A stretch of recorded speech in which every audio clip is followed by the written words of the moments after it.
Welcome back to another episode of Tax Talk with your boy Dana.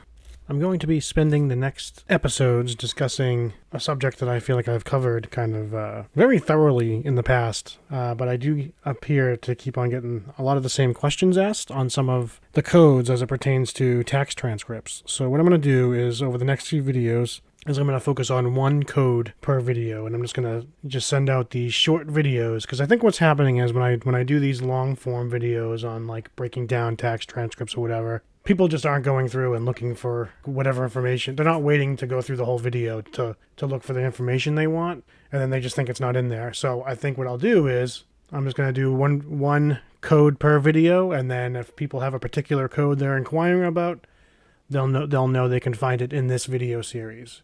So that's what we're going to do starting now. So today we're going to focus on typically the first code that pops up on the tax transcript, and that is code 150. So when you open up your transcript, you see all the, your personal information and your income information, and then you get down to the bottom of the transcript where all of your transactions are. And the most common code that would be the first one on the transcript, once your return has posted to the system, would be code 150, tax return filed.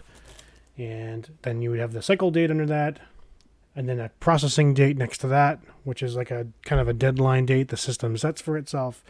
And then the amount you see is the amount of your tax on your return. In other words, that would be the amount of tax you owe.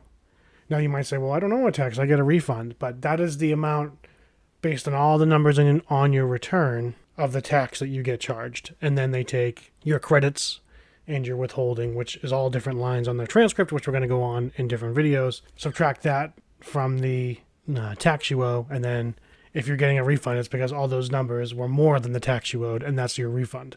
So to summarize, all that code 150 means is that your return has posted to the system, and the corresponding lines next to it show the amount of tax you owe, your cycle date, etc.